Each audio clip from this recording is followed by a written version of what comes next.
Alright guys, so what I did is made a little video to sort of guide you through some of these problems. Since you're going through it for your first time, I wanted to give you a little bit of a helping hand. And so I've given you an extra handout that was not included in the initial probability handout, and that will be explained in this video. But I want to wrap up first. We were on the front side of this chapter 15 two-way tables, and so I'm calling this the continued version. So on the second page, we were contemplating about what it would mean to be independent, and so now we want to actually explain this, and we're going to use the table to decide whether or not things are independent. And so we have this table from the front, and so what I'd like to decide is to sort of take this as a horizontal look. So we're going to look at the overall likelihood on intending to buy versus the overall percentage, and then we're going to take a look at the male likelihood of buying and compare those two. And so I've expressed those probabilities down here. So this first one is the probability of buying given male, right? So given male, we're going to restrict ourselves to horizontal. And then the overall likelihood of buying, that's this little swooper down here. All right, so let's take a moment and put those into fraction form. And so on the probability of buying versus male, or given male, is 54 out of 121, and the overall probability of buying is 115 out of 271. So now we want to translate these into percentages and compare them, and if it looks pretty good, well then we'll also look at the female. If not, then we'll just say no, that's not independent, it's not even worth looking. Now as you see, we have a 44.6% chance here and a 42.4% chance. So, at this point it's arguable, but I would say we're leaning more towards not independent. So how do we wrap this up? I also took the liberty of calculating the probability of buying given that it's a female, and that's only about 40.7%. So my final answer is right here.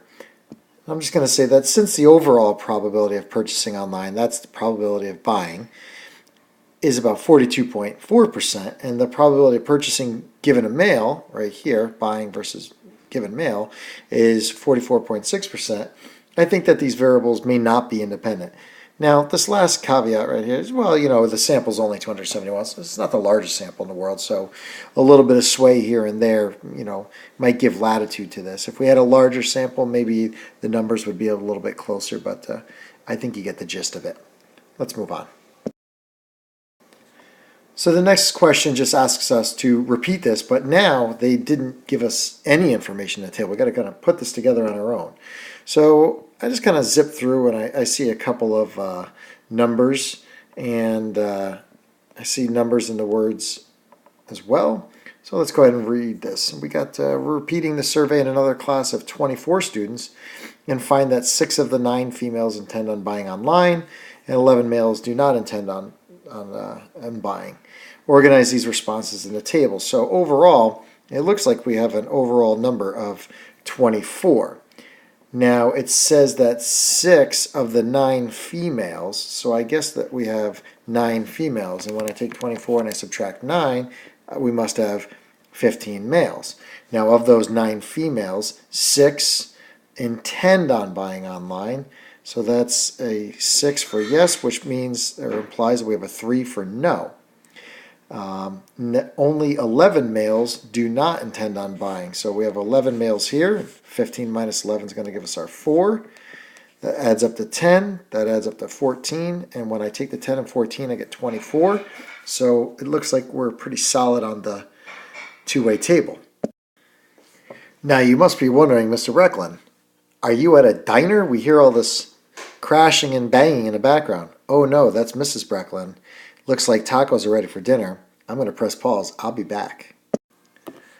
Okay, so now that we have the table filled out and I've had dinner, I think we're ready to move on to decide whether the sex and buying intentions are independent. So why not just keep going the way we did it? No need to reinvent the wheel.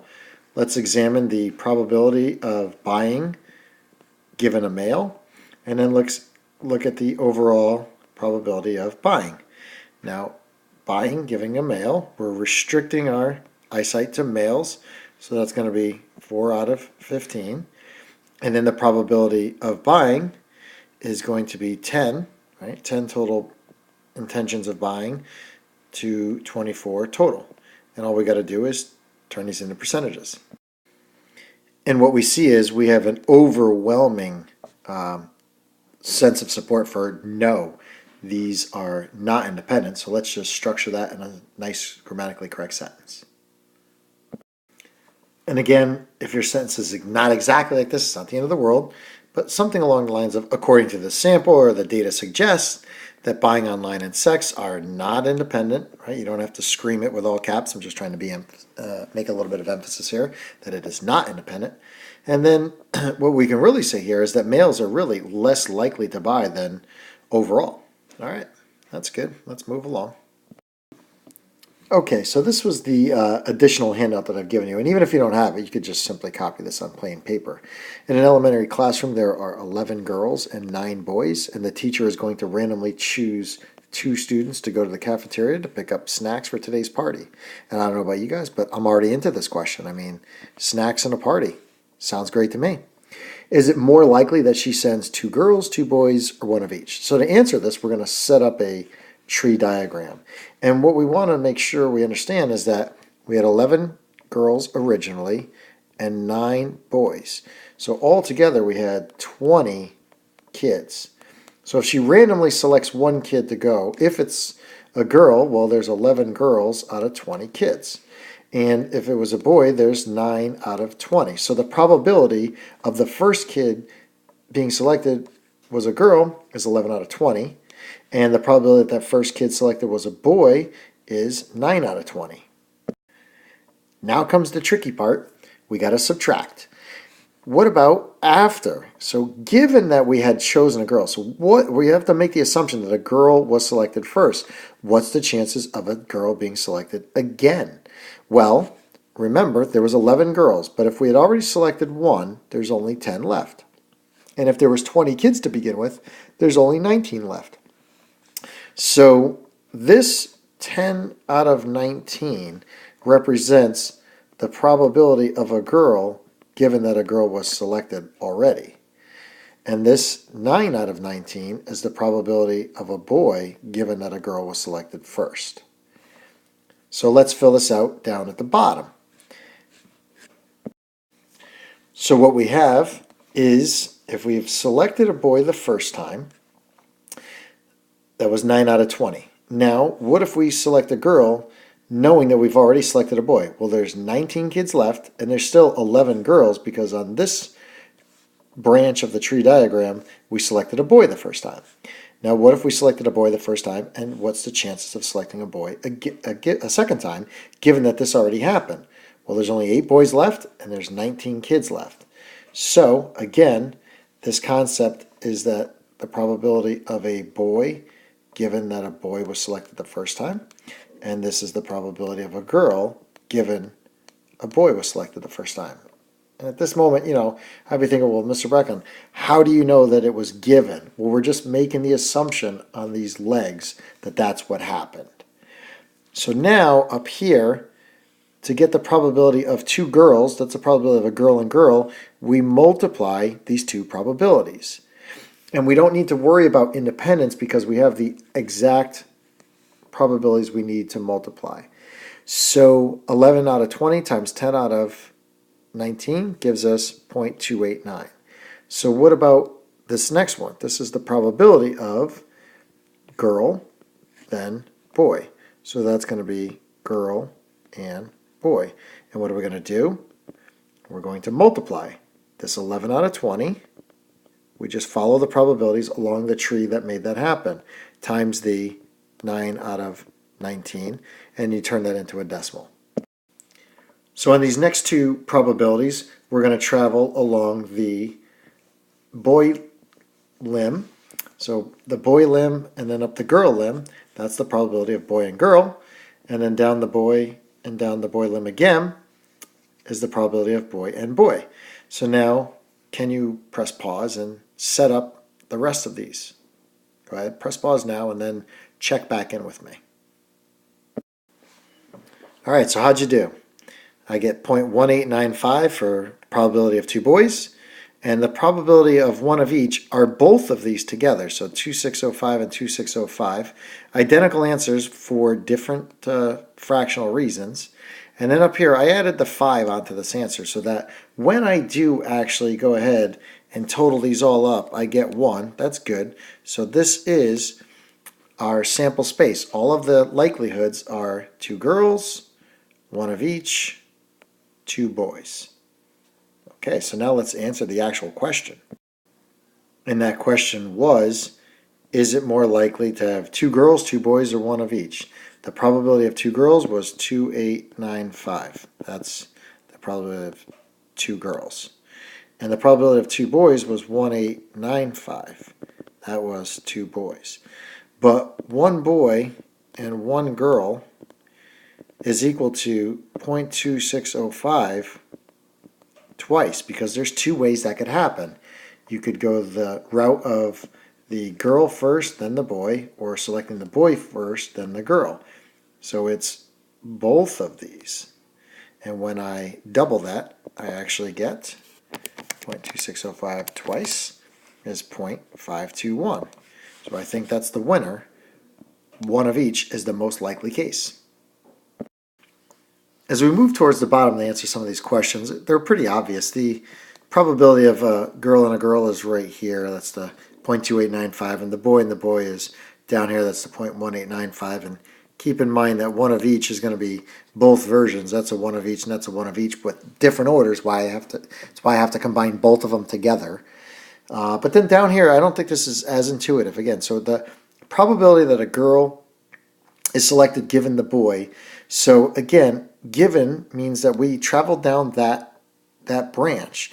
And what's the probability that you choose a girl after that? 11 out of 19. So 11 out of 19 is the fraction. And then the second fraction here, a boy second, given that she picked a girl first, right? That's the probability of a boy given a girl.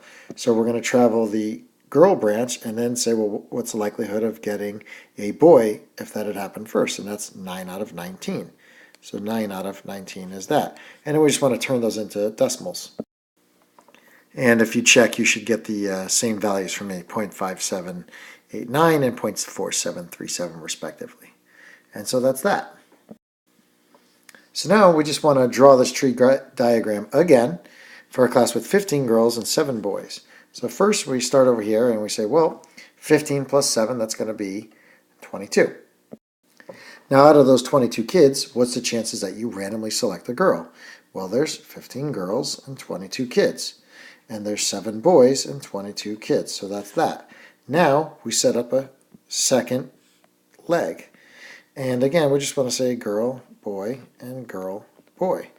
Now we have to start subtracting. So no matter what, all of these fractions have a 21 as a denominator because one student has already been selected. The numerator, we just have to decide whether or not we're subtracting from 15 or we're subtracting 1 from 7. So if we go along the girl stem first, or the branch rather, we had 15 girls, so now we're down 1, so we only have 14 girls left. But we still have 7 boys. As opposed to down at the bottom here, we've gone down the boy branch, so now what we have is 1 less boy, but we still have 15 girls and only 6 boys. So as we set up our probabilities, this is the probability of girl, girl. So that's girl and girl. And then this is going to be the probability of girl first and then a boy. So horrible B.